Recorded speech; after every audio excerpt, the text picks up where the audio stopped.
ना इधर ना उधर, सीधे मुद्दे पर नजर। और क्या है आज की खबर, आप देखना शुरू कर चुके हैं न्यूज़ 18 पुनीत के साथ।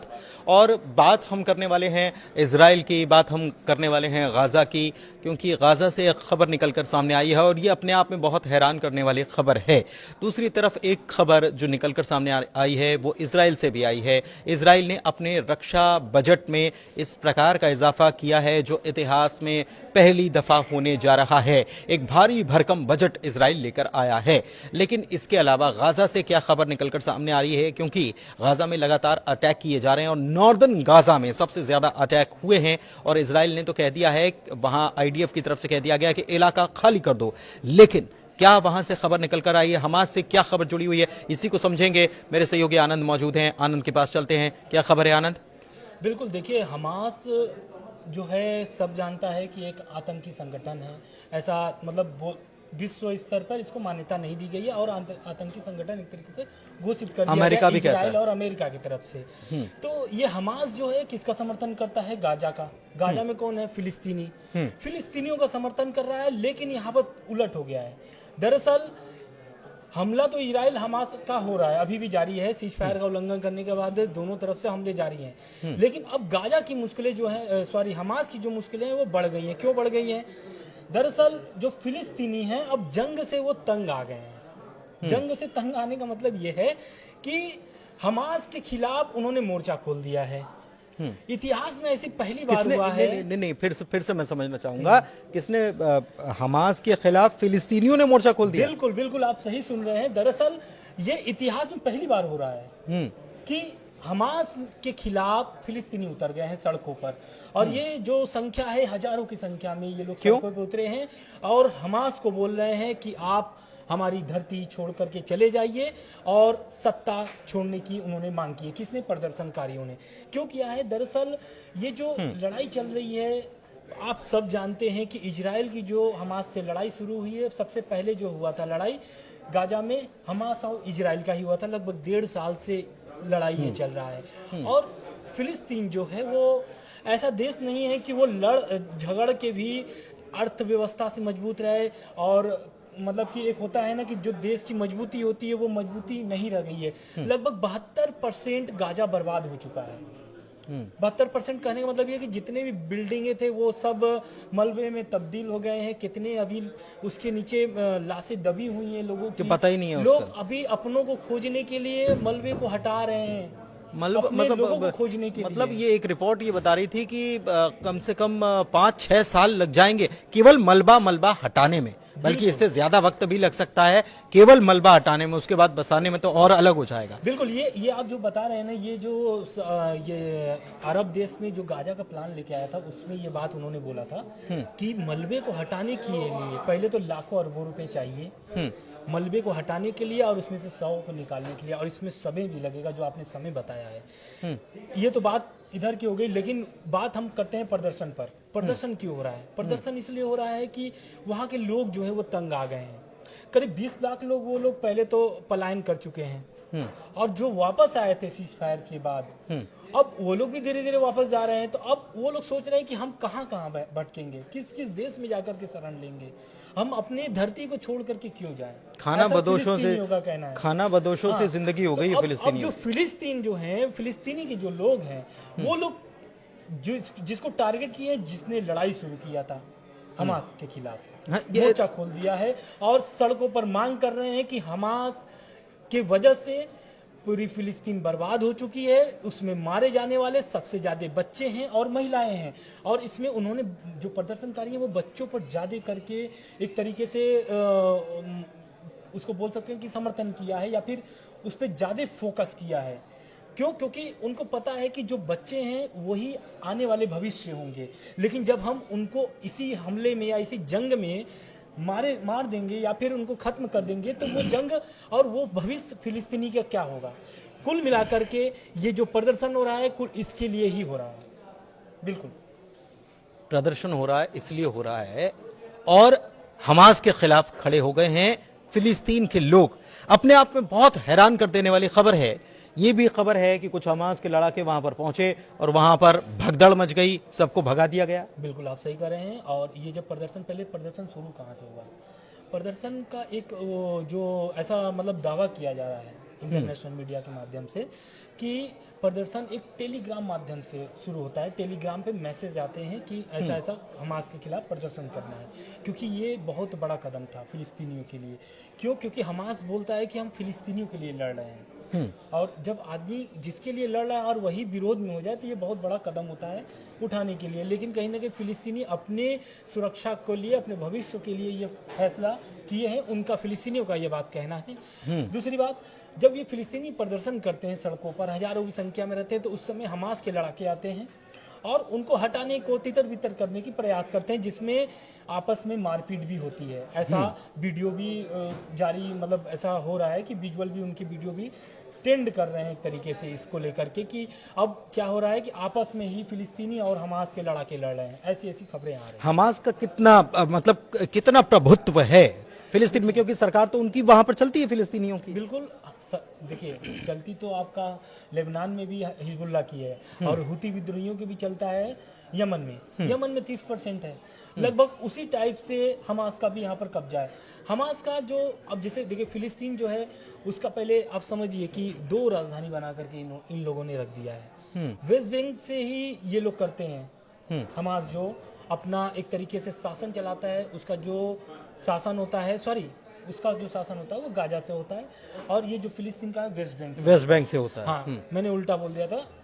लेकिन ये जो गाजा पर हमला करने का यही इजराइल का एक बोल सकते हैं फैसला था, क्योंकि वहां पर पूरी हमास की जो है वो पकड़ है। एक तरीके से वो अपनी सत्ता चलाते हैं, इसीलिए तो फिलिस्तीन मांग भी कर रहे हैं कि आप सत्ता छोड़कर चले जाइए, ऐसा दावा है। एक चीज मैं आपसे एक चीज और, क्योंकि बीते दिनों हम जब चर्चा कर रहे थे आनंद, तो आपने मुझे ये भी बताया था कि इजराइल में भी हालात ठीक नहीं है, वहां पर भी नेतन्याहू जो हैं उनको सत्ता से हटाने को लेकर खेल चल रहा है।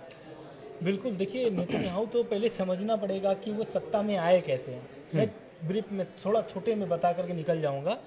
पहले तो नेतन्याहू एक जैसे आम आदमी व्यक्ति रहता है, उसे इजराइल में वो भी एक नागरिक थे, लेकिन वो सत्ता में आने का कारण था उनके बड़े भाई का। उनके बड़े भाई का नाम अभी मुझे याद नहीं आ रहा है, लेकिन शायद नेतन्याहू करके ही था। तो वो रहते हैं, दरअसल एक प्लेन हाईजैक होता है इजराइल का। लगातार आप शुरू से देखेंगे तो यहूदियों पर हमला हुए हैं, एक तरीके से बर्बाद करने के लिए उनपे बहुत सारे देश तुले रहते थे, चाहे फिर वो मुस्लिम देश हो, चाहे फिर वो आपके ईसाई देश हो। तो क्या होता है कि उनके जो बड़े भाई का उसमें उस प्लेन क्रैश मामले में एक ऑपरेशन चलाता है इजराइल, और उस प्लेन क्रैश को क्या करता है, हमें लगता है कि जिबॉम में ऐसा करके है जगह है, शायद मैं ठीक हूँ तो साउथ अफ्रीका मान करके चलिए, साउथ अफ्रीका में वो प्लेन ले जा करके रख दिया जाता है, मतलब एक तरीके से वहां पर हाईजैक कर लिया जाता है। हाँ ठीक है, हाईजैक और वहां की सरकार भी सपोर्ट कर देती है किसका, इन लोगों का, हाईजैकर्स का। तो अब इसमें क्या करता है, जो इजराइल की जो सरकार थी उसने बोला कि अगर मैं यहाँ पे झुक गया ना तो फिर मुझे बार बार झुकना पड़ेगा। तो अब इजराइल का तो देखिए शुरू से रहना है कि अगर कुछ भी होता है तो वो तुरंत पलटवार करता है, ठीक है, और उस तरीके से उनका अपना। लेकिन नेतन्याहू कैसे पीएम बने? बिल्कुल, बात इसी पर करेंगे। होता क्या है कि इस जो ऑपरेशन चलता है, इस ऑपरेशन में क्या होता है कि इजराइल सफल होता है, और इस ऑपरेशन का कमांडर कौन होता है, नेतन्याहू, बड़े भाई नेतन्याहू बड़े भाई। अब ये बड़े भाई जो होते हैं ये ऑपरेशन को तो सफल कर देते हैं, सभी अपने नागरिकों को वापस भी लेके आ जाते हैं अपने देश इजराइल में, लेकिन इसमें वो मारे जाते हैं। अब वो मारे जाते हैं तो उसमें क्या होता है कि नेतन्याहू के जो बड़े भाई हैं, Benjamin Netanyahu, he was a hero for his country, मतलब इजराइल के लिए हीरो थे, जाते हैं और उसमें चमकते हैं उनके छोटे भाई बेंजामिन नेतन्याहू। उनको सत्ता में आने का एक तरीके से मौका मिल जाता है कि आपके जो बड़े भाई है वो हीरो हैं, तो आप भी देश के लिए कर सकते हैं। और 2009 में उनकी पहली सत्ता आई थी, मतलब 2009 में वो पहली बार देश के प्रधानमंत्री बने थे नेतन्याहू। और प्रधानमंत्री बनने के बाद से और अब तक भर में आप देखे होंगे तो बीच में एक आध दो बार वो थोड़े दिन के लिए, थोड़े दिन के लिए, लेकिन अब तक वो बने हुए हैं और इजराइल के लिए लड़ रहे हैं। आज भी मतलब देखिए हर जगह तो विरोध होते हैं सरकारों की, लेकिन वहां पर भी अभी विरोध हो रहा है। लेकिन नेतन्याहू का जो पकड़ है ना वो बहुत मजबूती है। नहीं, लेकिन वहां पर एक मिनिस्टर को हटा दिया, खबर ये है, और उसके बाद ये सब वो था सुरक्षा सेवा प्रमुख, अच्छा। हाँ, सुरक्षा सेवा प्रमुख थे और उनको हटा दिया गया। क्यों? क्योंकि वो इजराइल हमास जो युद्ध चल रहा है हिजबुल्लाह लेकिन ये तो बदलते रहते हैं, इसके पहले भी तो बदला है। रक्षा मंत्री को वहां के योव ग्लांट्स की जगह उनको इजराइल कार्ड्स को लेकर आ गए हैं वो। बिल्कुल आपका कहना सही है, लेकिन वो जो सेवा प्रमुख थे ना, वो कहीं ना कहीं हम मतलब ऐसी खबरें भी आ रही हैं कि कहीं ना कहीं वो नेतन्याहू को टक्कर देने का मामला कर रहे थे। तो और दूसरा वो हाँ। सुरक्षा व्यवस्था का भी शायद खुफिया जानकारी जो है कि उनसे कुछ ऐसा लीक होने का भी दावा था, इस कारण से उन पर ऐसा एक्शन लिया मतलब कुल मिलाकर देखिए, इजराइल में भी ठीक नहीं चल रहा है। ये इस बात को ऐसे समझिए कि वहां पर भी फिलिस्तीनी और हमास जो है आपस में भिड़ रहे हैं। इधर इजराइल के अंदर भी ऐसा नहीं है, इसके पहले भी प्रदर्शन हुए हैं और हमने खबरें भी दिखाई कि बड़ी संख्या में लोग उतर आए और नेतन्याहू के ऊपर ये भी एलिगेशन लगाए गए कि भाई आप जो है वो संभालने की स्थिति में नहीं, आप बंधकों को आजादी नहीं करा पा रहे हो। एक चीज मैं आपसे समझना चाह रहा हूं आनंद, और वो शॉर्ट में समझना चाह रहा हूं कि ये वही हमास है जिसके समर्थन में फिलिस्तीनी तब जाकर खड़े होते थे बड़ी संख्या में जब इजरायली बंधकों को रिहा किया जाता था। और इसी को लेकर इजराइल जो है वो नाराजगी जताता था कि आप ये जो प्रोपेगेंडा कर रहे हो ना, ये मीडिया के सामने दिखाने का, ये वीडियो बनाने का, ये गलत है, ये बुरा है। बिल्कुल आप सही कह रहे हैं। ये जब लड़ाई शुरू हुई थी ना, तब फिलिस्तीनी बहुत समर्थन में थे हमास के कि अब तो स्वतंत्रता मिल जाएगी इजराइल से। अब क्या है कि इजराइल पर नकेल कसा जाएगा, लेकिन क्या होता है कि इजराइल भी उसी तरह पलटवार करता है जैसे कि हमास।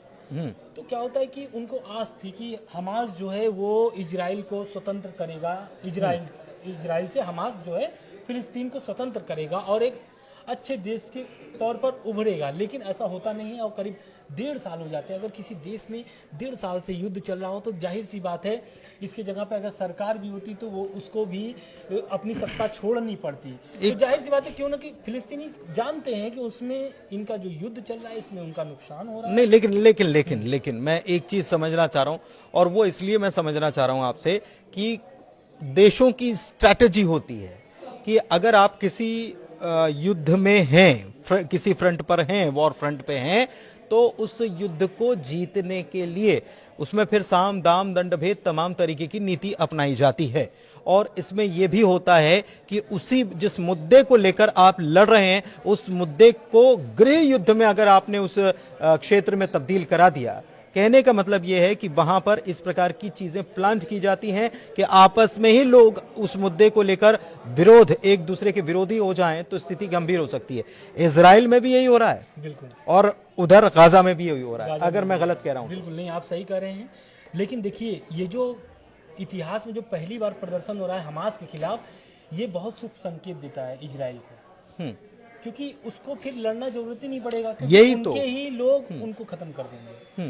और इजराइल इस विषय में बहुत चुप बैठा हुआ है। हमला जारी है हमास पर, उसमें फिलिस्तीनी भी मारे जा रहे हैं, ऐसा नहीं है, फिलिस्तीनी भी मारे जा रहे हैं।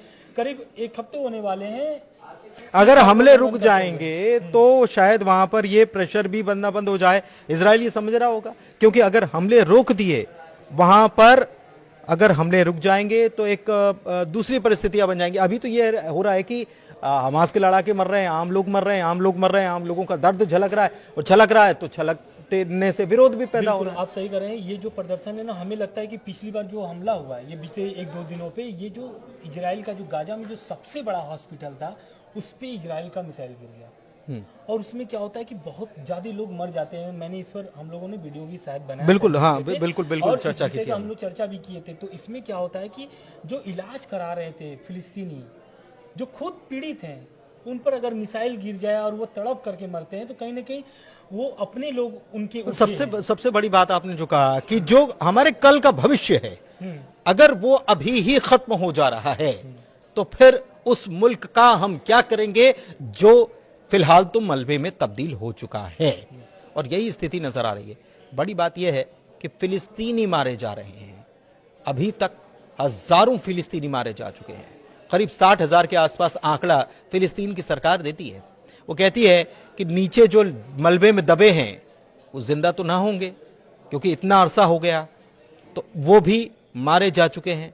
और इसके लिए जिम्मेदार कौन है? क्योंकि हमला तो पहले इजराइल के ऊपर जो हमला हुआ था वो हमास की तरफ से अटैक किया गया था। तो अब वो ये मान रहे हैं कि हमारे बच्चों की मौत के लिए सामने वाला जो अटैक कर रहा है वो तो जिम्मेदार है ही, लेकिन जिसने उसको उकसावे का काम किया है वो भी तो जिम्मेदार है। तो एक नई चीज, तब्दीली जो है मिडिल ईस्ट में आई है, ईरान की भी नजर बनी हुई होगी जाहिर तौर पर। तो क्या प्रतिक्रिया वहां से निकलकर सामने आती है, क्योंकि ईरान फिलिस्तीन का समर्थन करता है लेकिन हमास का नहीं करता है। हमास का अगर करता भी है तो कहता नहीं है, हिजबुल्लाह का करता भी है तो कहता नहीं है, या हूथियों का करता है तो कहता नहीं है। लेकिन अभी तो बात फिलिस्तीनियों की हो रही है और फिलिस्तीन के कल की हो रही है, जिसको बचाने की बात तो हर कोई कहता है, चाहे वो हमास हो या फिर हिजबुल्लाह हो, ईरान हो, और फिलिस्तीनी तो यही चाहते हैं। फिलहाल इस चर्चा में इतना ही। वीडियो कैसा लगा जरूर बताइए कमेंट के जरिए। हमारे चैनल को लाइक कीजिए, सब्सक्राइब कीजिए, शेयर कीजिए इस वीडियो को अपने सहयोगियों के साथ, दोस्तों के साथ। चर्चा में इतना ही। धन्यवाद। धन्यवाद।